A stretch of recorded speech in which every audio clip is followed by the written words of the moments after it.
Hello guys, for today's video guys, ayan, kasalukuyan tayo dito sa parlor. Ayan, siyempre sa parlor naman talaga ito.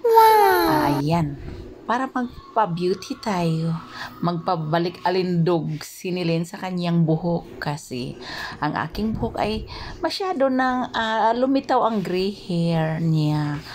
At saka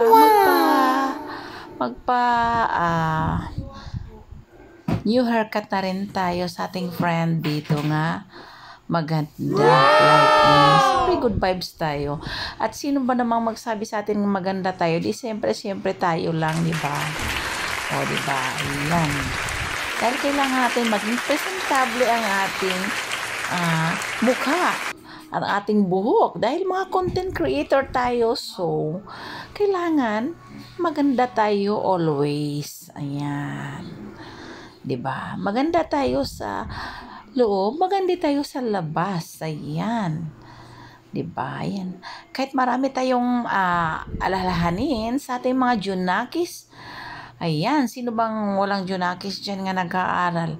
Ayan, marami kaming junakis nga nag-aaral pa po sa college kaya ayan, kahit yan man lang, mura lang naman ang pagpakulay ng ating buhok. At yung ating kilay, atin din yang trim para magiging presentable ang ating mga kilay dyan. Kilay is life at ang ating mukha. Yan, para hindi halata nga lagpas kalendaryo na tayo at pabata na tayo, so kailangan always good vibes, always smile, and then ayan, paganda tayo ng konti. Yan lang at ayan. At thank you pala sa lahat na nanonood ng aking mga video. Thank you sa inyong lahat. At sa hindi pa nanonood, at sana po ipanoorin niyo ang aming mga video. Aming lahat na content creator. At sana po yung nasayahan kayo sa aming mga pakwela. Sa aming mga upload, mga sayaw, pa-cute na mo dyan. Para sa mga star sender. All my star sender, thank you po. And then yan. Para stress free tayo and relax.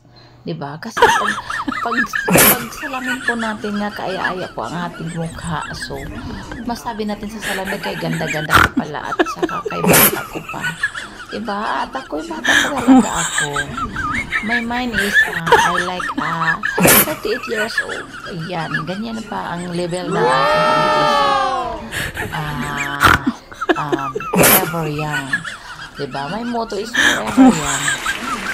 Diba? Yun lang. Tayo ay good vibes and kailangan din natin ma-exercise talaga ako para tayo pagpawisan. Need natin magpawisan sa everyday. Pagpawisan sa araw-araw. Salamat po sa inyong panonood and keep always blessed. Take care tayong lahat.